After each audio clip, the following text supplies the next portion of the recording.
UK07 जो bike चलाते हैं, तो उसके पीछे क्या स्टोरी रही है? ये साजिश है। लूज हेलमेट की वजह से ही मुझे लगता है कि ये एक्सीडेंट हुआ है। पॉइंट है कि उसका हेलमेट पहले से लूज था, 3 दिन पहले से वो हम लोग से कह रहा था कि हेलमेट लूज है, और हमने सजेशन भी दिए थे। हेलो, नमस्ते, सलाम। मेरा नाम है मानवी और आप देख रहे हैं द सोशल लाइट। आज मेरे साथ है ऐसे कंटेंट क्रिएटर जो कि बहुत फेमस मोटो ब्लॉगर हैं और आप इनके बारे में जानना चाहते हैं तो पहले सोशल लाइट को सब्सक्राइब कर दीजिए।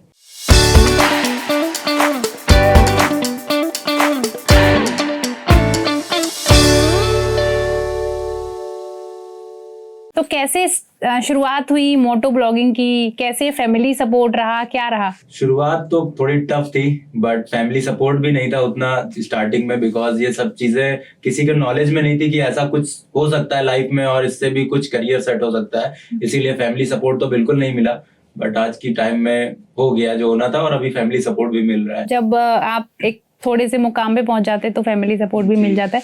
लेकिन मुझे ये जानना है कि आपने, जैसे कि अभी बहुत सारे लोग डेली ब्लॉग्स भी बनाते हैं, अपने कुछ भी ब्लॉग्स बनाते हैं, लेकिन आपने ये कैसे सोचा कि आपको सिर्फ मोटो ब्लॉगिंग में जाना है? बाइक चलाने में इंटरेस्ट था मेरा बचपन से मतलब 8th-9th स्टैंडर्ड में जब मैं आया तो उसके बाद से ही बाइक हाथों में लग गई और फिर ऐसा लगी कि शौक बन गया वो बाइक की। मतलब कार में हम कहीं भी ट्रैवल करते थे तो बोर हो जाते थे और बाइक जब हाथों में होती तो एक अलग सी एनर्जी रहती है, तो इसीलिए हमने सोचा कि बाइक से ही मोटो ब्लॉगिंग स्टार्ट करेंगे। और जब शुरुआत करी तो आपने कौन सी बाइक से शुरुआत करी थी? शुरुआत मैंने करी थी पल्सर RS 200 से। जब आपने स्टार्ट करी ब्लॉगिंग करना? में मैंने स्टार्ट करा और पल्सर RS 200 सबसे पहली मेरी बाइक है जिससे मैंने मोटो ब्लॉगिंग शुरू करी और उसी से बढ़ते बढ़ते फिर आज 1 मिलियन व्यूज है। अच्छा, मुझे ये जानना था कि मैंने बहुत सारे मोटो ब्लॉगर्स देखे हैं, आपकी वीडियोस देखी हैं, आप बहुत लंबे लंबे टूर पे जाते हो जी सिर्फ बाइक से। वो कैसे, मतलब बेसिक्स कैसे रखते हैं कि मुझे ये रखना जरूरी है? क्या क्या तैयारियां करनी पड़ती हैं? देखिए, वैसे बेसिक्स लोगों को रखने चाहिए, बस मेन 3 चीजों का ध्यान रखना चाहिए कि आपकी बाइक एकदम सही हो, लगेज आपको कितना रखना है और आपकी बाइक उस कैपेबल है कि वहां तक जा सकती है या नहीं, बस बाकी और कोई। और कभी ऐसा इंसिडेंट हुआ है कि आप किसी लंबे टूर पे जा रहे हो और आपकी बाइक में कोई गड़बड़ हो गई हो? हाँ, दिक्कतें हुई हैं, बट रास्ते में भाई लोग मिल जाते हैं कहीं ना कहीं और सारी चीजें सॉल्व हो जाती हैं। तो आप ग्रुप के साथ मोटो ब्लॉगिंग करते हैं? ग्रुप के साथ नहीं, मतलब अभी तो इतने सारे सब्सक्राइबर हैं कि एक स्टोरी भी अगर मैं लगा दूं कहीं पे तो कुछ ना कुछ लोग हेल्प करने के लिए हमेशा तैयार रहते हैं। जैसे अभी मैं नेपाल राइड प्लान कर रहा हूँ। हाँ। और मैंने स्टोरी लगाई थी कि मेरे पास इतने सारे DM आ गए कि भाई नेपाल में हम आपको लिए मैनेज करेंगे सारा, आप यहाँ के रुकना, सारा स्टे का अवेलेबल करा देंगे, अरेंज करा देंगे। तो ऐसे ही होता है अब कि एक स्टोरी भी मैं अगर मेंशन कर दूं तो भाई लोग सारे अपने सपोर्ट करने के लिए रेडी रहते हैं। अच्छा, अभी एक कंट्रोवर्सी हुई थी, शायद आपने उसके ऊपर ब्लॉग भी डाला था। UK07 जो राइडर बाइक जो चलाते हैं, तो उसके पीछे क्या स्टोरी रही है? स्टोरी मतलब कुछ खास ऐसी नहीं थी, बट हम लोग एक इवेंट में गए थे।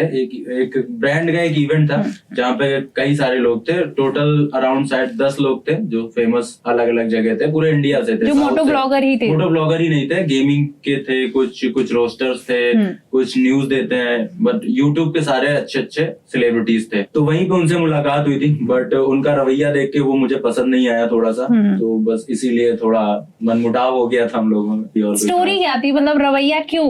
अब मैं उनसे मिलने गया तो उन्होंने मुझसे कह दिया टॉक टू माय मैनेजर, तो वो चीज मुझे अच्छी नहीं लगी। मुझे लगा कि अगर मैं भी कोई नॉर्मल बंदा होता या कोई ब्रांड होता, आप नॉर्मल बात कर सकते हो, क्योंकि हम दोनों कंटेंट क्रिएटर हैं।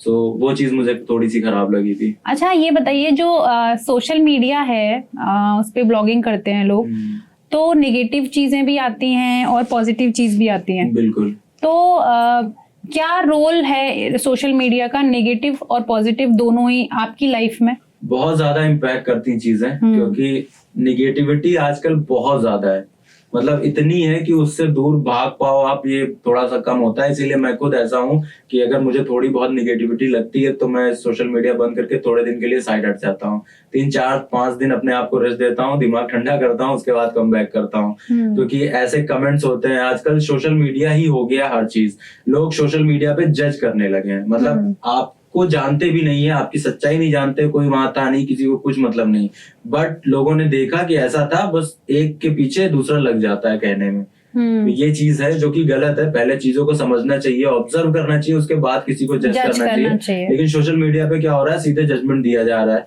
कुछ नहीं सुना जा रहा है। क्योंकि बाद में लोग अगर सिर्फ- सच्चाई पता भी चल जाती है तो भी क्या, उनको जो कमेंट करके निकल गए उनको कोई फर्क नहीं पड़ता, वो सॉरी लिखने नहीं आते हैं, Correct. लेकिन वो कहने का काम जरूर करते हैं। क्योंकि लोग शायद वो एक अलग ही परसेप्शन बना लेते हैं हाँ। और वो परसेप्शन आपके कमेंट्स में चले जाते हैं। एक इसी चीज से मैं एक पॉइंट लूंगी कि अभी एक जो राइडर थे, हाँ। उनका नाम था अगस्त, हाँ। उनका एक्सीडेंट हुआ था। जी। उसमें भी बाइक जो राइड करते हैं उनके लिए बहुत सारी नेगेटिविटीज आई थी, बहुत ज्यादा हेट कमेंट्स आए थे, तो उसके ऊपर आप क्या कहेंगे, वो जो कंट्रोवर्सी हुई थी? मैं एक्चुअली 2 चीजें इसमें मेंशन करना चाहूंगा। एक चीज और मेरे दिमाग में है, मैंने सोचा था अगर मैं कहीं पे ऐसे प्लेटफॉर्म पे होऊंगा तो मैं क्वेश्चन करूंगा, तो उसको अभी रखते हैं साइड में, पहले आपके क्वेश्चन का जवाब देते हैं। एक्चुअली उस दिन मैं भी था राइड पे, तो हम लोग जब निकले थे तो प्रॉपर हम लोग ने राइड करी, लेकिन जेवर टोल से हम लोग को वापस लौटना था। सो हम लोग ने सारे राइडर्स ने डिसाइड किया कि हम यहाँ से वापस जाएंगे, और 2 राइडर थे, एक जम्मू का राइडर है आमिर माजिद, वो और अगस्त है, दोनों लोग आगे निकल गए जेवर से। हम लोग वापस नोएडा पहुंच जाते हैं, तब हमारे पास फोन आता है कि अगस्ता का एक्सीडेंट हो गया है। तो हम लोग ने गाड़ी यू टर्न ली और जेवर टोल तक पहुंचे ही थे, मतलब हम तो स्पॉट तक पहुंच भी नहीं पाए थे, और फोन खोल के जब हमने इंस्टाग्राम खोला तो इतने सारे कमेंट्स भरे हुए थे। मेरे यूट्यूब के लेटेस्ट वीडियो पे इतने सारे कमेंट्स थे कि तुम लोग उसे छोड़ के भाग गए, मतलब किसी को कुछ नहीं पता है, अभी हम लोग लौट ही रहे हैं, आधा घंटा भी नहीं हुआ और इतने सारी निगेटिविटी आने लग गई, क्योंकि वहां जो भी जिसने भी फोटो खींच के कहीं पोस्ट करी हो, वहां से सारी चीजें वायरल होने लगती हैं। टाइम नहीं लगता आजकल सोशल मीडिया पे। तो यही चीज मैं लोगों को समझाना चाहता हूँ कि जब तक सारी चीजें ऑब्जर्व ना कर लो, किसी को जज मत करो।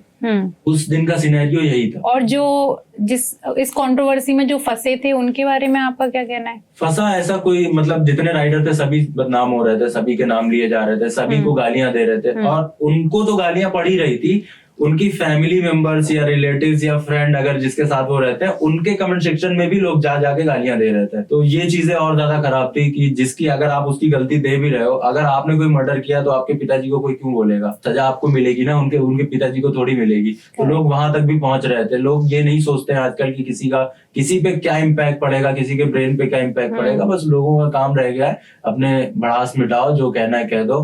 किसी के लोग इतने फैन हो गए हैं, मतलब आज के फैन क्या कहें, मतलब इसको इमेच्योरिटी कहेंगे कि सही गलत कोई नहीं देख रहा है। अगर आपके फैन है, आपने 4 मर्डर किया है तो भी कोई दिक्कत नहीं उन्हें, वो आपके सपोर्ट में कमेंट जाके कर आएंगे अगर आपने बोला है तो। नेगेटिव भी है, पॉजिटिव भी है, दोनों ही चीजें हैं। एक चीज और मैं डिस्कस करना चाहूंगा, जैसे कि आपने स्टार्टिंग में मुझसे पूछा पॉजिटिविटी और निगेटिविटी, तो यही चीज है। जैसे आजकल मैं अभी केदारनाथ से होके आया, तो मैंने उसमें देखा है कि बहुत सारे पोस्ट आ रहे हैं कि वहां के खच्चर को यूज ना करें। आपने भी अगर शायद देखा हो कि अगर ये करना हो तो केदारनाथ ना जाए। मैंने रोडीज भी देखा हुआ है और MTV शोज जो आते हैं वो भी देखा, उसमें बहुत सारे जानवरों के ऊपर कुछ ना कुछ कमेंट्स होते हैं, ऐसे कुछ ना कुछ होता है जिसमें वो लोग गुस्सा आ जाते हैं अक्सर। बट मैंने ये चीज देखी है कि अगर जानवरों से इतना प्यार है किसी को, तो सिर्फ एक जानवर से क्यों है? मार्केट में अगर आप चले जाओ तो बकरे कट रहे हैं, करेक्ट, मछलियां कट रही हैं, हर चीज है, तो सबको लेके सपोर्ट कोई क्यों नहीं करता है? आप अगर पहले से जाओ तो क्या बैलों का यूज नहीं होता था खेत जोतने में? उसके बाद भी जानवरों का यूज लड़ाइयों में नहीं हुआ, घोड़ों का यूज लड़ाइयों में नहीं हुआ। तो एक किसी गॉड को लेके ही आप खच्चर को क्यों स्पेसिफाई कर रहे हो भाई? हर चीज का सपोर्ट करो। और ये वही लोग हैं जो इधर कमेंट करते हैं और साइड में जाके कुछ चिकन वगैरह खा रहे होते हैं। ये चीज मैंने खुद देखी हुई है। तो ये चीज बहुत बड़ी है कि अगर आपको किसी चीज के लिए स्टैंड लेना है तो दिल से लो, ये नहीं कि आपने टाइप कर दिया है और बस लग गए उसमें कि हाँ ये चीज गलत है। भगवान का भी सहारा ले रहे हो उसमें कि आपको सिर्फ केदारनाथ के खच्चर नजर आ रहे हैं, बाकी जितने एनिमल है सबको देखो ना यार। हर चीज को आप ध्यान में देखो, चाहे वो हाथी हो, चाहे घोड़ा हो, चाहे बकरा हो, चाहे भैंस हो, कुछ भी हो, फिर एक स्पेसिफिक एनिमल क्यों देखा जाता है? करेक्ट। और वो भी किसी भगवान से जुड़ा हुआ, भगवान से जोड़ के कि आप इस वजह से केदारनाथ मत जाओ अगर खच्चर करना हो तो। मैं ये जानना चाहती हूँ कि आपने इतनी सारी बातों के बाद ये जो मैंने नाम देखा द लीगल बंजारा, क्या रीजन है इसके पीछे? इसके पीछे एक स्टोरी ये है कि एक्चुअली मैं मोटो व्लॉगर बनना चाहता था, बट मैंने शुरू जो किया था वो मोटो व्लॉगिंग से नहीं किया था। मैं एक्चुअली बाइक रिव्यूज करता था और उनके कंपैरिजन वगैरह करता था। तो वो एक स्पेसिफिक कंटेंट था जो कि एक लिमिटेड लोग देखते हैं। अच्छा। जैसे जिनको बाइक परचेज करनी हो तो क्या करेंगे, बाइक या कार कुछ भी परचेज करना हो तो सबसे पहले यूट्यूब खोलेंगे, उसके बारे में सर्च करेंगे। तो मैं उसके बारे में नॉलेज दिया करता था। बट एक टाइम पे मुझे रियलाइज हुआ कि मुझे सिर्फ इसमें लोग आते हैं, मुझे देखने नहीं आते हैं, बाइक को देखने आते हैं। मैं ऐसा कुछ चाह रहा था कि लोग मुझे देखने आए, तो इसीलिए मैंने सोचा कि मैं एक चैनल बनाता हूँ जिसमें मैं डेली व्लॉगिंग करूंगा और जिनको इंटरेस्ट होगा मुझे देखने में वो मुझे देखेंगे आके। तो इसीलिए मैंने दूसरा चैनल बनाया लीगल बंजारा नाम से, और वो भी बढ़िया चलने लगा। और जब एक क्वेश्चन मैं पहले ही करने वाली थी, बट मैं ये जानना चाहती हूँ, जब ये अगस्त वाला सीन हुआ था उसमें आपके पेरेंट्स का क्या था, कि उन्होंने बोला था कि ये छोड़ दो, या ऐसा उनके दिमाग में आया था? नहीं, उन्होंने ऐसा कुछ नहीं बोला, बस उन्होंने बोला कि जो भी कर रहे हो एकदम ध्यान से करना। और मैं पहले से ही ध्यान में ही करता हूँ ये सारी चीजें, इसीलिए मैं मतलब मेरी एज उतनी है, वहां पे जितने भी राइडर्स थे उनमें 2 ही राइडर सबसे सीनियर थे, मैं और एक दूसरा बंदा था दिल्ली का ही है, वो हारिस। तो हम दोनों ने मना किया था, हम दोनों सबसे सीनियर राइडर थे एज में। सब्सक्राइबर्स की बात नहीं कर रहा हूँ मैं, बट एक सीनियरिटी के साथ एक मैच्योरिटी आती है जो आपको चीजें गाइड करने के लिए वो करती है, बट एक्सपीरियंस होता है। बट जो बच्चे होते हैं लाइक 18 से 24 साल की एज वाले, वो किसी की नहीं सुनते हैं, उनको अपना होता है कि हम हैं, बाकी चाहे जो हो। उस टाइप की एज वाले लोग, बस इसीलिए मुझे लगता है कि बचपना भी बोल सकते हैं, बचपना भी बोल सकते हैं। तो इसीलिए हम लोग ने डिसाइड किया कि हम लोग अगर ये चीज गलत लग रही है तो हम लोग यहाँ से यूटर्न लेके वापस जाएंगे, और अगर जिसको आगे जाना है जा सकता है, क्योंकि हम भाई किसी को रोक नहीं सकते। वो 18 साल के ऊपर है, गवर्नमेंट अलाउ करती है 18 साल के ऊपर लोगों को सारी चीजें करने की। तो उसमें कंट्रोवर्सी में उनके हेलमेट के लिए बातें आई थी, उस पे आप क्या बोलना चाहोगे? मतलब आपके नजरिए से वो क्या है, वो एक्सीडेंट है या कोई साजिश है, क्या है? साजिश तो हो ही नहीं सकती, बिकॉज 2 लोग यहाँ हैं, 2 लोग कहीं और हैं, तो साजिश कैसे हो सकती है? अगस्ता भी अपने मन से गया था, उसको कोई घसीट के नहीं ले गया था। आमिर ने उससे ये नहीं कहा था कि चलो तुम मेरे साथ चलो ही चलो, वो भी अपने मन से ही गया था उसके पीछे। तो मैं ये नहीं कहूंगा कि ये साजिश है, बट एक पॉइंट है कि उसका हेलमेट पहले से लूज था। 3 दिन पहले से वो हम लोग से कह रहा था कि हेलमेट लूज है, और हमने सजेशन भी दिए थे कि एक अच्छा हेलमेट ले लो, ये हेलमेट ले लो, बट राइड उससे पहले ही शुरू हो गई, और लूज हेलमेट की वजह से ही मुझे लगता है कि ये एक्सीडेंट हुआ है। अब हम लोग शुरू करेंगे रैपिड फायर राउंड। बिल्कुल। सबसे पहले जानना चाहूंगी आपकी ड्रीम बाइक जो अभी तक आपने नहीं ली।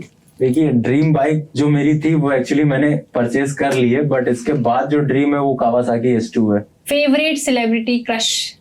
ऐसा कोई सेलिब्रिटी क्रश नहीं रहा है मेरा, मतलब मैंने लाइफ में किसी को मिला नहीं पर्सनली, बट लखनऊ में अभी हाल ही में एक राइड की थी हमने विद्युत जामवाल सर के साथ, तो वहां पे शिवालिका मैम आई थी, तो उनको देखने के बाद वही क्रश बन गई मेरा। मोटो ब्लॉगर ऐसा जिसके साथ आप कोलैब कभी नहीं करना चाहते? ये क्वेश्चन सुन के बहुत सारे लोग को एक ही आपके दिमाग में हो सकता है एक ही आंसर है, बट ऐसा नहीं है। हम लोगों ने आपस में थोड़ा समझौता कर लिया है, और उसने भी, हम दोनों मतलब ओके हो गए, तो ऐसा कोई है नहीं फिलहाल जिसके साथ मैं कोलैब नहीं करना चाहूंगा। बट हर उस बंदे के साथ मैं कभी राइड नहीं करना चाहूंगा जो इमेच्योरिटी के साथ राइड करता हो, जैसे कि अभी हादसे हुए। तो फ्यूचर में इन चीजों से सीख के मैं ये देख रहा हूँ कि किसी के अंदर भी अगर इमेच्योरिटी है तो मैं उसके साथ कोलैब नहीं करूंगा। How many bikes you have? फिलहाल तो मेरे पास 4 बाइक, 5 थी बट एक चली गई है, उसका क्रैश हो गया था, इसीलिए अब 4 है। अपने हेटर्स के लिए 1 वर्ड? थोड़ा टफ है तो क्या ही कहूँ, सब बस खुश रहो यार, कोई बात नहीं। Favourite YouTuber? फेवरेट यूट्यूबर मेरा अगर मोटो व्लॉगिंग को ले लो तो मुंबई का निखिल सर है, क्योंकि उन्हीं से सारी चीजें हमने सीखी है। अगर एक ही नाम लो, वैसे तो 3 नाम है जिनसे हमने सब सीखा है, JS sir, MSK। Apart from moto vlogging? Apart from moto vlogging मैं फ्लाइंग बीस्ट को देखता हूँ। आपकी सबसे महंगी बाइक? S1000 RR। अगर आप यूट्यूबर नहीं होते तो क्या होते? वैसे मैं हूँ यूट्यूबर, होने से पहले ही मैं एक एडवोकेट हूँ। नाइस। तो मैंने वही स्टार्टिंग में बताया कि आजकल सब लोग यूट्यूब पे आने से पहले ही छोड़ देते हैं, तो मैंने अभी तक वो चीज छोड़ी नहीं है। मैं कभी कभी कोर्ट चला जाता हूँ, मेरा मूड करता है तो, क्योंकि ये चीज तो मेरा एक पैशन था, एक प्रोफेशन था। तो दोनों चीजें आपकी लाइफ में जरूरी है। पैसा कहीं से भी आ रहा वो मैटर नहीं करता है, लेकिन आपका जो ब्रेन है वो सीखता आपकी प्रोफेशनलिटी से है। तो ये चीज होना बहुत जरूरी है लाइफ में। मैंने जहां तक सुना था एक लखनऊ में मीटअप हुआ था बाइकर्स का, वो क्या था? मतलब उसमें बहुत सारे चैलेंज करते थे, क्या हुआ था? इंटरेस्टिंग क्वेश्चन है, और इसमें बहुत सारे लखनऊ के लोगों ने, मोटो ब्लॉगर्स ने अपनी रोटियां सेकी हैं, अपनी दुकान चलाई है। बट सीन ये था कि यहाँ पे शीरोज कैफे है, जहाँ पे एक XBHP टीम है जो कि राइड कर रही थी। ऑल ओवर इंडिया ही राइड करते हैं ये लोग, तो मैं ज्वाइन करने वाला था लखनऊ से कोलकाता तक की राइड, तो उसके लिए मैं यहाँ पे आया हुआ था। बट ये जो मीटअप था मेनली XBHP का था, और मीटअप को पूरा मैनेज करने के लिए जिसने जिम्मेदारी ली थी उसने प्रॉपर जिम्मेदारी ली नहीं थी। लखनऊ का क्या सीन है भाई, ये एक ऐसी सिटी है जहाँ पे विधानसभा है, ठीक है, और गोमती नगर एक ऐसा एरिया है जहाँ पे सारे मेन VIP लोग रहते हैं। यहाँ पे योगी जी के जो पीए हैं उनका घर है, चाहे वो कमिश्नर जी हो यहाँ के या एसएचओ हो या आईपीएस हो, सारे के सारे लोग मॉर्निंग वॉक करने के लिए लोहिया आते ही आते हैं, सुबह का टाइम देते हैं। और मीटअप की टाइमिंग इन्होंने एकदम मॉर्निंग की चूज की थी, 6:30-7 की। मीटअप है तो राइडर्स तो आएंगे ही आएंगे, बाइक्स आएंगी, थोड़ी बहुत हुल्लड़बाजी भी होगी, रेव्स होंगे ही होंगे, क्योंकि जब तक एड्रेनलिन ना आपका निकले तब तक फिर मजा ही क्या मीटअप का। मीटअप कोई भी साइलेंट मोड पे तो होगा ही नहीं, कोई भी इवेंट करा लो वो साइलेंट मोड पे हो ही नहीं सकता। जहाँ पे 10 लोग भी की गैदरिंग जब यूथ है तो फिर होगा ही, तो एनर्जी तो दिखेगी। तो वो चीजें रोड पे दिख रही थी, बर्नआउट्स हो रहे थे 1-2 और रेव्स हो रहे थे, जिसकी वजह से पीछे जो लोहिया में इतने सीनियर अथॉरिटी के लोग बैठे थे उनको डिस्टर्ब हुआ और उन्होंने सीधे कॉल कर दी कमिश्नर को। अब उन्होंने कॉल की तो वहां पे आईएएस को भी कॉल गई, आईपीएस को भी कॉल गई, एसएचओ को भी कॉल गई, पूरे लखनऊ की जितनी पुलिस थी, ऐसा नहीं सिर्फ गोमती नगर की, पूरे लखनऊ की पुलिस आधे घंटे के अंदर शीरोज के गेट पे थी। और उसने क्या किया कि शीरोज का गेट बंद करो, कोई बाहर नहीं जाएगा, अभी मीटअप अंदर चल ही रहा है और कोई बाहर नहीं जाएगा। उसके बाद सीन ये हुआ कि हर कोई दूसरे के ऊपर गलती थोप रहा है। गलती जो वहां के जो मैनेज कर रहे थे वो कह रहे हैं कि राइडर्स की गलती, इन्होंने रेप ना किया होता तो पुलिस नहीं आती। आप एक बात बताओ, एक जनरल क्वेश्चन है, आप कोई भी अगर 100 लोगों की गैदरिंग कहीं पे होगी तो किसी का भी ध्यान जाएगा ही जाएगा, रेप से मतलब ही नहीं है कि कोई मार हो जाए, कुछ हो जाए, किसी का मर्डर हो जाए भीड़ में, कौन जिम्मेदारी लेगा। और मेन जो होता है कि हमें परमिशन लेनी चाहिए, वो इसीलिए होती है कि ऐसी सिचुएशन को टैकल करने के लिए पुलिस की नॉलेज में भी बात हो और वहां पे वो मौजूद हो। इसीलिए हमें ऐसी कोई भी गैदरिंग करने से पहले परमिशन लेनी चाहिए होती है। पुलिस आने के बाद सबसे पहला उनका क्वेश्चन था कि परमिशन कहाँ है, जो कि नहीं थी। इसी वजह से वहां जितने राइडर्स थे ऑलमोस्ट सबका चालान कटा, सबका ही ऑलमोस्ट, 1-2 लोग बच गए जिनमें से शायद मैं भी था।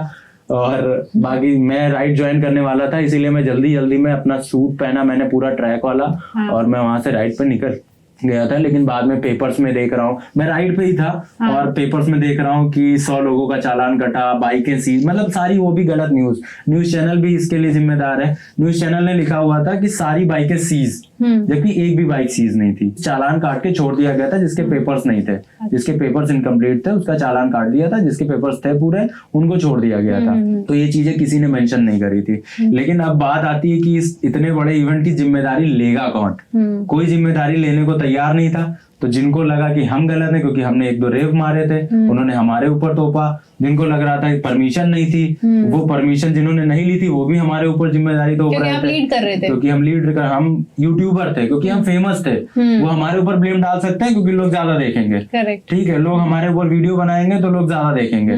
तो बट हम मैनेज नहीं कर रहे थे वो इवेंट, हम भी वहां गए थे। तो जो मैनेज कर रहा था ना, गलती सारी उसकी थी। इसके बाद हम कोलकाता गए, हमने दुर्गापुर का मीटअप अटेंड किया, वहां पे एसएचओ भी अवेलेबल थे, एरिया के बड़े बड़े लोग, मंत्री अवेलेबल थे। इतना ज्यादा शोर हुआ वहां, कोई कुछ नहीं हुआ। क्यों नहीं हुआ? क्योंकि उसने जो मैनेज कर रहा था वो एक्चुअली मेरा सब्सक्राइबर भी है और काफी अच्छे से दोबारा हमने मीटअप करा तो उन्होंने मैनेज करा। बट उन्होंने दिखाया इतनी उन्होंने शीट दिखाई कि ये देखिए भैया, ये परमिशन थी, नगर निगम से लेके बिजली से लेके हर चीज की परमिशन हमने ले रखी थी। तो ऐसे कराए जाते हैं इवेंट। उसके बाद लखनऊ में कई बार मेरे पास आए, कई बड़े बड़े ब्रांड आए कि एक मीटअप कराना है, ऐसा कराना है, तो मैंने साफ मना कर दिया। मैंने कहा परमिशन की जिम्मेदारी आप ले लो लखनऊ में पहले, उसके बाद ही कुछ हो पाएगा, उससे पहले नहीं हो पाएगा। चालान वर्ड से मुझे याद आया, आप तो इतनी लंबे ट्रिप पे जाते हैं, आपका चालान कटता है कि नहीं कटता है? यार कितने कट गए अब तक? चालान वैसे मैंने देखा नहीं कितने कट गए, जनरली कटे ही होंगे 1-2, बट मैंने अभी तक पे नहीं करे एक भी। अच्छा, अब मैं पॉडकास्ट हम खत्म कर रहे हैं, तो मैं बस ये पूछना चाहूंगी, आप यूथ को क्या मैसेज देना चाहोगे? ये भी बहुत अच्छा क्वेश्चन है। यूथ, अभी मैं वैसे जनरली लखनऊ में कहीं निकलता नहीं हूँ, दिन में तो नहीं निकलता हूँ, मेरा शूट करना होता है तो निकलता हूँ वापस घर के अंदर। कहीं भी जल्दी तुम मुझे नहीं पाने वाले लखनऊ में कि हाँ कहीं खोज लो कि मैं बैठा मिल जाऊं जनेश्वर के आसपास या ऐसा मैं नहीं करता हूं। लेकिन अभी 2-3 दिन पहले रात में मैं दिल्ली से हारिस भाई को लेके आया था लखनऊ की, चलो लखनऊ घुमाते हैं।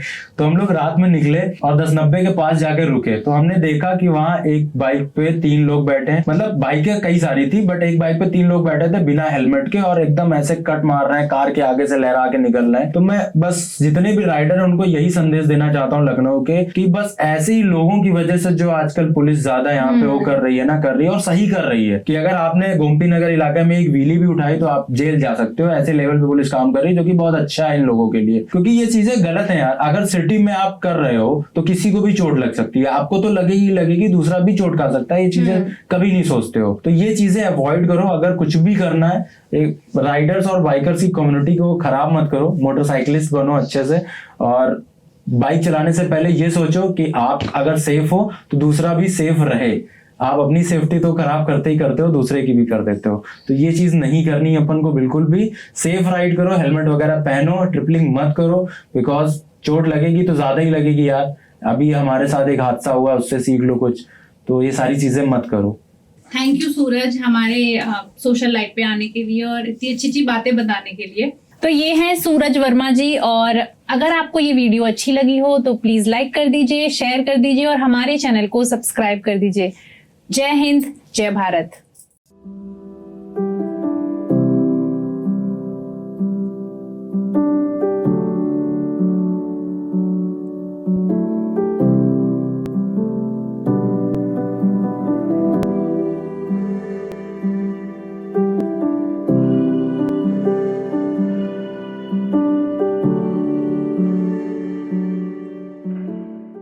यार मैं ना स्टार्टिंग वाला थोड़ा सा चेंज करूंगी, यहाँ पे सब्सक्राइब कर दीजिए, पे डिंग डिंग डिंग डिंग कर देना, ठीक है।